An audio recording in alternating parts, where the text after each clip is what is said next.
The BBI is not a political process. When you mention or hear Pan-Africanism, think, please let the president take charge of this.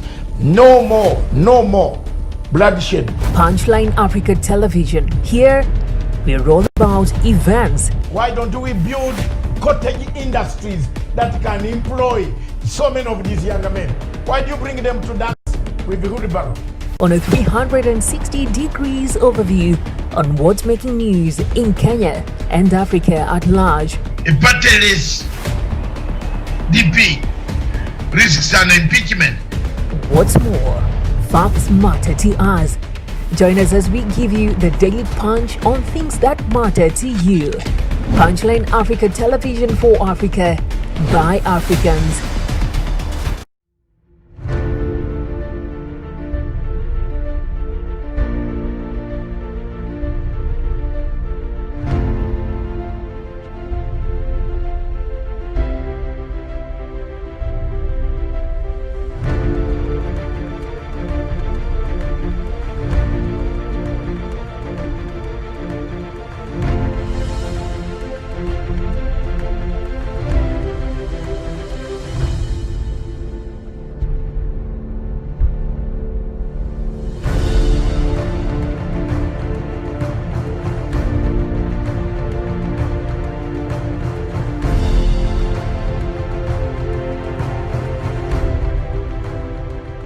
Peace must be our goal and our guide.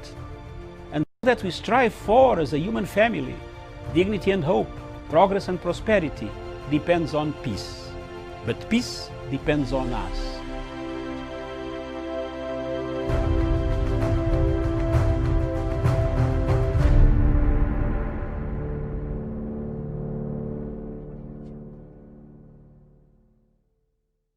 A very good morning to you, and thank you so much for finding time to join us today. This is Good Morning Africa, where we get to bring you the latest news making headlines across the continent, but particularly we will have a special focus of Kenya this morning as we look at the news making headlines the next 30 minutes or so. My name is Miriam Ogutu, and it is a pleasure to have you on board. And on the other side, Sean Daniel Wasonga shall be joining me. Daniel, good morning. Yes, very good morning, Miriam Ogutu, and of course, welcome back. I'll be joining you today for the show. I'm just not used to calling you Sean. That's why I startled them. I'm used to Daniel Wasonga. Sean Doc is the one who calls you Sean there, but it's okay. Doctor shall be joining us a bit later, on my opinion. So right now, let's just get into it. A lot of political activities that have been happening over the weekend, and we look at the headlines there. And we start with the Standard newspaper, and the main story there says defiant but sorry, Ruto's new norm. And up there it says, taking this opportunity to say to all that I may have wronged them in one way or another, I kindly ask for forgiveness. That is DP William Ruto being quoted there. And also, I am sorry, under siege from a government he serves, a DP resorts to impromptu church functions to stay afloat, while regretting attacks against him and supporters. He takes up President's hand of forgiveness in this. Is this a ceasefire or a lull before a storm? All right, Danny, let's just take it back from Saturday, from that apology that President Uhuru Kenyatta made to anybody, or anybody he might have wronged. He asked for forgiveness, and now you see the DP also yesterday said the same things. What do you make of all this? I think, Miriam, this is a very, very impressive front that our political leaders are charting, and especially spearheading this is that President Uhuru Kenyatta. Remember, he's the one who proposed that we should have a national prayer day over this weekend, and also he's the one who set pace by asking for forgiveness from those he feels maybe he wronged in one way or another, and also he sought to forgive those who have wronged him. And for the deputy president to show some remorse and also some goodwill in following the same path, I think it's quite a progressive step. But however, Miriam, we also have to go to the core of issues. We've seen over time and again that the deputy president has been having a problem with the president because mainly because his allies have been insulting the president. His allies have been sabotaging the work of government. His allies have been going against the Big Four agenda. And in all this, there's a particular function where the president was viciously attacked by the allies of the deputy president. But when the DP came to the podium, he never reprimanded his lieutenants against attacking the head of state. Therefore, in all this, even the Bible says that faith without actions is dead. And therefore, we need to see tangible actions. It's not just enough for the deputy president to show his remorseful sentiments, but also we need now to see it henceforth in his own, the way he carries himself in his own actions and deeds. So, Miriam, I believe it's a good gesture, but however, Kenyans need actions. So he cannot ask for forgiveness and forgive if they still harbors vengeance against the president, against the right honorable Raila Odinga, against any Kenyan who is for the unity and peace of this country. So let it reflect in his own actions, Miriam. And speaking of which, I don't know if you were surprised that Deputy President attended the national prayers on Saturday, because we've seen him skip, some very important event of national interest, like the COVID-19 conference. We saw the Deputy President's seat, which has been reserved. They were hoping he would come. He did not show up, and others he has skipped before. But it was interesting that he attended the Saturday's national prayers there. I mean, is he slowly perhaps finding his way back to President Uhuru Kenyatta there, and perhaps joining him in working and realizing President Uhuru Kenyatta's legacy? Can you trust his change of heart? If I don't know if yet it's change of heart, but what did you make of that? Miriam, there is no change of heart as much as William Ruto is concerned. And I can tell you for a fact, you can take it to any bank and it will earn you interest, that no political player in this country, no politician, no leader has perfected the art of deceit more than William Ruto. And I believe soon enough, today he has shown some remorseful tendencies and uttered some conciliatory sentiments. But just give him a matter of weeks and he shall be somewhere really insulting the president or maybe his lieutenants, again tearing into the national agenda. So I think, Miriam, this is just political, and he's there to save face. And of course, Kenyans saw that it is the president who initiated these peaceful fronts that we witnessed over the weekend, where leaders and other stakeholders in matters of national politics came together to for a national prayer, and something which culminated into an agenda of reconciliation. So for him, William Ruto, he just wants to get face, like he doesn't want to appear like he's the only stranger in Jerusalem. So perhaps it's not a change of heart from William Ruto. It is a bigger perception politically, in that he wants to appear that he's not out of the rest of the flock. So to me, I think this is something that will be short-lived, and soon enough, he will be back in his real skin, and whatever Kenyans have always witnessed of him is abrasive politics, politics of thorax. And to say so, Miriam, even on the same newspaper, we have a story there where he defied the measures that have been put there by the National Security Advisory Committee of notifying the police or state security apparatus before addressing political rallies or maybe joining any social function. And you saw he appeared in Machakos, an impromptu visit that the state security apparatus were not aware of. So that shows you that this is a man who does not have a goodwill, either to work with his boss or to adhere to the rules and the regulations that have been put there by the constitutionally recognized entities. All right, very well. And also, while he was in Makueni, there he was joined by the governor of Makueni, Mr. Kivutha Kibwana. And of course, Kivutha told the DP to stand firm in pursuing the Hustler Nation dream. And he's quoted as saying, "Let us stop cheating ourselves that the Hustler narrative will go anywhere because it is here to stay." All right, Kivutha now is supporting the deputy president. I mean, are you surprised?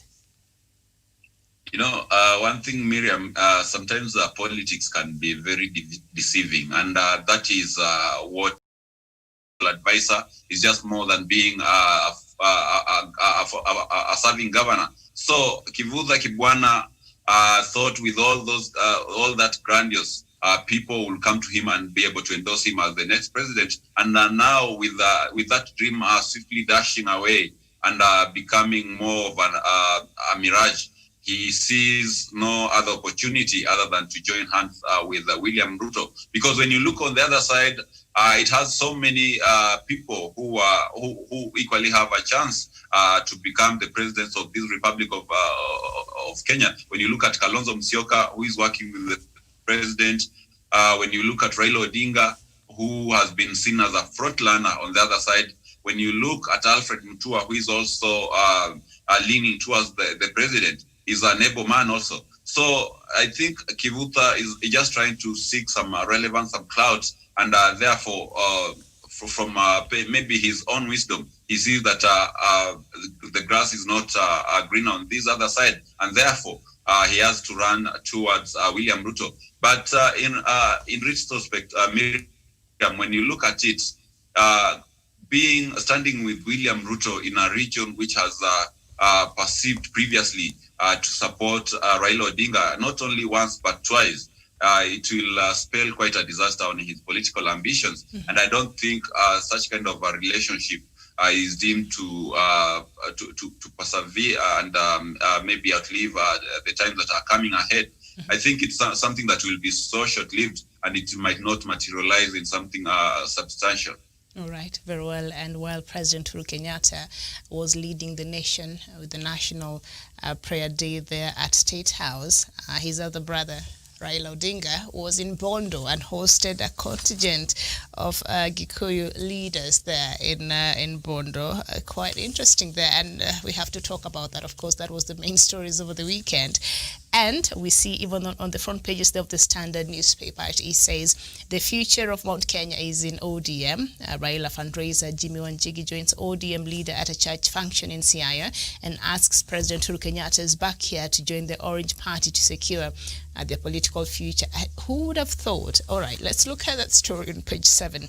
And businessman, of course, Jimmy Wanjigi has asked the Gikuyu community to join former Prime Minister Raila Odinga's Orange Democratic Movement if they want him to ascend to power in 2022.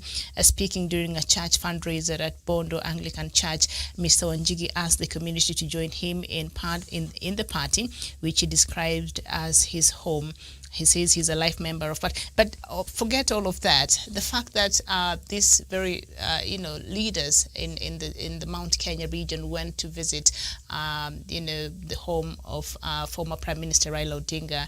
Please, can you help us understand the symbolism of this move, and perhaps what importance it might hold in terms of uniting Kenya and as we speak about unity, as we know, it's one of the key points there even in the BBI. So what does this symbolize when you saw Raila receive those visitors there? Yes, Miriam, for so long time, the enmity between the ethnic enmity between the Kikuyu and the Luo communities here in Kenya has been used for all reasons by political players to advance their own selfish interest. And of course, this is not just a normal occasion. It's a paradigm shift, and it happens for all the good reasons for this country. And when you look at it, President Uhuru Kenyatta was holding the national prayers at State House, and ODM leader was holding a meeting with more than 500 elders from Mount Kenya region. And these are both occasions that bring Kenyans together and unite the country. And such the like of conversations that we need to have as a country. Those are the kind of conversations we need to hear from our national leaders and the politicians, or conversations that unite the country, conversations that bring people together. And going forward, I believe things are going to be quite good for the entire country. Because remember, the ethnic enmity between, I'll call it enmity between Mount Kenya and the Luo Nyanza stems back to the times since independence. And President Uhuru Kenyatta and Raila Odinga, through the handshake, trying to bridge in between the two communities, tells you something about the future, that this country under the President Uhuru Kenyatta is so much determined to ensure that Kenyans do not once again go back to those backward ethnic enmity that have really derailed us in terms of social cohesion, in terms of economic development, because peace and economic prosperity go hand in hand. So I believe these are good initiatives. It spells well for the country, and also considering that we are heading to the election in 2022, it makes me believe that slowly by slowly we are moving away from the ethnic corridor, which we have always charted our political path from, and we now move to sit in the prestigious room of national unity and charting a common future for this country, which is something good. And I believe, even as we talk about this, Miriam, I believe that the BBI report will be able to come out, and in the BBI report is where now we have the permanent solution about bringing our people together and ensuring that Kenya remains a peaceful country it has always been going forward, and also ensuring that resources of this country reaches each and every corner, from Loitoktok to Narok, from Narok to Turkana, from Turkana to Busia, from Busia to Kwale, and every citizen enjoys the national cake regardless. So I believe these are good agenda, and people of Kenya should be the forefront in supporting whatever the president, whatever the former prime minister are doing in terms of bringing the citizens together through the handshake. All right, thank you so much. And on the front pages there of the Star newspaper, still along the lines of what we were just talking about, Ruto's headache over Raila, Mount Kenya support. An update says political arithmetic, Raila's alliance with Central threatens Deputy Ruto's fortunes. So with Central Kenya now a battleground, DP's solid political bastion remains his Rift Valley backyard. And the story is on page 4 and 5. I think we'll not go too much into it because I think we just looked at it. But down there, quite interesting subtitles down there on the Star newspaper. The first one is LSK is ready to occupy Parliament today, says Harvey. Miriam, you know, one thing I think it's very unfortunate that LSK as a body has been reduced into some cocoon where sycophants of the deputy president masquerade as the leaders of the law society. And for Harvey, I think he was not meant to be the president of the LSK, because when you look at his leadership vis-a-vis those of the previous people who have been at the helm of the LSK, it really makes a joke out of it, and it makes the leadership mediocre, to seem like a mediocre kind of structure. You know, this matter about the dissolution of government as recommended by the Chief Justice David Maraga, it's a matter which is before the courts. And as a lawyer, he ought to understand that any matter that is before the court is not subject to discussion. Should not even be discussing about it. And it is very unlawful for someone who holds an office such as the chairman of LSK to really seek unlawful means to advance an agenda which is before the same courts that he should be a defender of in terms of advocating for justice and all the rule of law. So I think Harvey is not acting in the best interest of the people of Kenya, And as we have seen from the past events where he has appeared in court for corrupt politicians who are allied to the deputy president, he's not someone who is serving the purpose, who is serving the objectives and the visions of the Law Society of Kenya. And therefore, I would really like to call upon the lawyers of this country to reevaluate whoever they appointed to be their leader at the helm of the LSK. I think Harvey is not the right man to be spearheading whichever agenda the LSK might have, whichever agenda the people of Kenya might have in terms of justice and the rule of law. So to me, it's quite awkward that he takes such a political stand in matters that affect the entire nation. All right, very well. And of course, our viewer, we shall keep you here up to date with what will happen today in Parliament. According to Harvey, we'll see what will happen there. But he's saying LSK is ready to occupy Parliament today. So today, I think, was the deadline that he had given, that if Parliament would not have been dissolved by then, going by that advice by the Chief Justice, which has since been thwarted by the courts, he should know that. He should know that advice was thwarted by the court. So he's still saying they'll go ahead and occupy Parliament. Mm-hmm.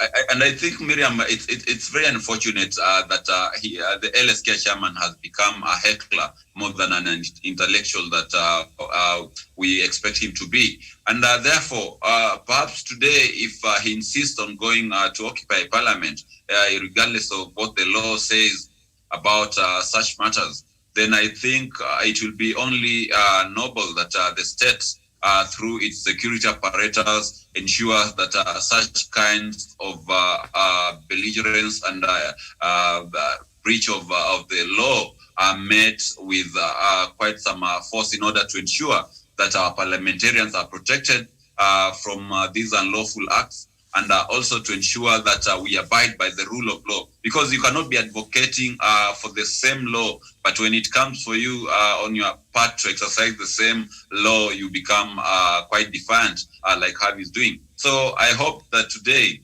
we shall be able to see a situation where our law enforcement agencies will be able to ensure that the rule of law is abided to by protecting the parliament against Harvey and whoever demonstrators that he will be hiring to bring to parliament. All right, very well. And of course, how deadly Murang'a chaos were planned. That is according to an intelligence report.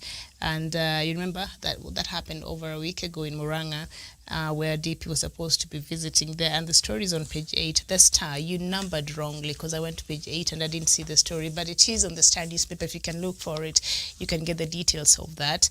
And we just move because we need to finish quickly. Shortly, we shall be watching or streaming another interview that Dr. Matsanga is doing from CAS. So we need to be done by 10. So that's why I'm hurrying up Vesonga, but we shall come back later on at after 11. And on the front pages there of the Daily Nation, what awaits the school children, a strange world. Apart from wearing masks for protection against COVID-19, children will maintain social distance inside and outside the classroom with no play, games or sports. Some children in private institutions will, however, have no school to return to after the learning centers were shut or converted into other use for lack of business. And I had to drop my son to school this morning. He's a candidate this year. I was quite comfortable. Maybe many parents are not feeling the same way this morning, especially the ones in the lower class, the class 4.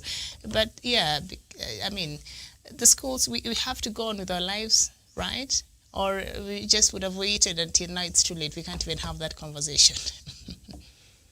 Yes, I think, Miriam, due to necessity, we have candidates who have exams to do. I think that one is justifiable. And the ministry will have looked into ways by consultation with the stakeholders and parents onto ways on which they will ensure that these candidates are able to partake their exams without compromising their health.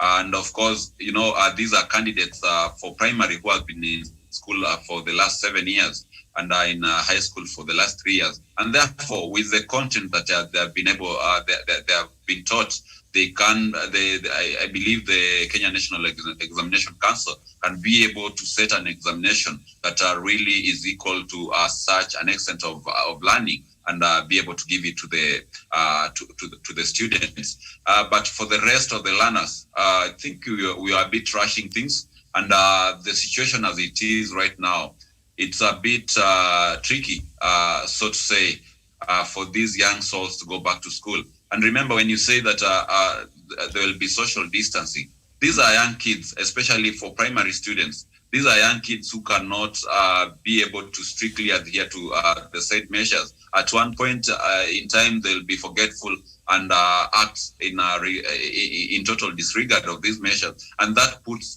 to risk the many lives of the children who are expected to report back to school as stipulated by the Ministry of Education. Mm-hmm. So therefore, from my perspective, I have always maintained that there's no need to hurry in sending back our children to school, because the first thing that should come as a matter of priority is their health, and therefore we would have taken perhaps maybe the next few months, November and October, this October and November, to put in place measures that will ensure that if at all our children will go back to school, then we have to send them to a place which is very much safe, which is very secure, and which will ensure that we don't have an unfortunate event where they are able to contract this virus. But nonetheless, also, Miriam, I think parents are not yet ready in terms of financial preparedness. And just because, okay, we've been having also some kind of an economic crisis in that many people have been laid off at their places of work, business has been disrupted. So those are among many reasons why I wouldn't have advocated for earlier opening of schools and our children going back to school for learning purposes. So I think from my perspective, it would have been noble for the Ministry of Health to delay the reopening of schools and be able to prepare adequately. And in January is when now, after going through the festivities, we can be able to send our children back to school with a lot of preparedness and with a lot of consultation and readiness from both stakeholders, that is parents, the children themselves, and the education ministry. Yes, and when I was taking my son there earlier this morning, one of the requirements they wanted to know, should your child be sick, they had two options of the hospitals closer there that would be rushed, so you had to choose one. And I thought about, you know, in the urban centers, it's not too difficult. You can find one a few meters or kilometers away, not too far.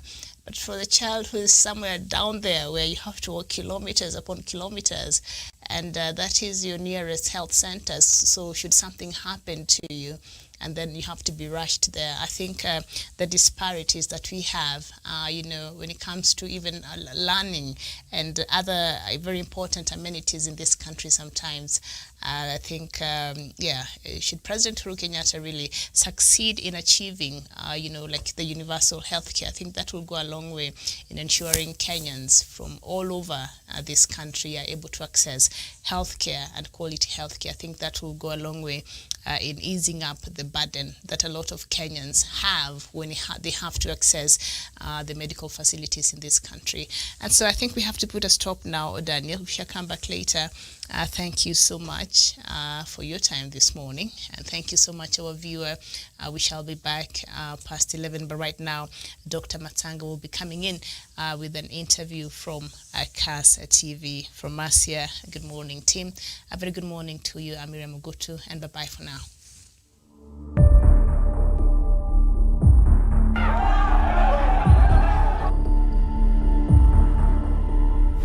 The BBI is not a political process. When you mention or hear Pan-Africanism, think, Please, let the president take charge of this.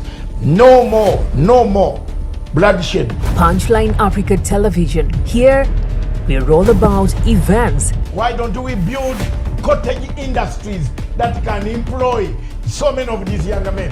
Why do you bring them to dance with the wheelbarrow? On a 360 degrees overview on what's making news in Kenya and Africa at large. A partyless DP risks an impeachment. What's more, facts matter to us. Join us as we give you the daily punch on things that matter to you. Punchline Africa Television for Africa, by Africans.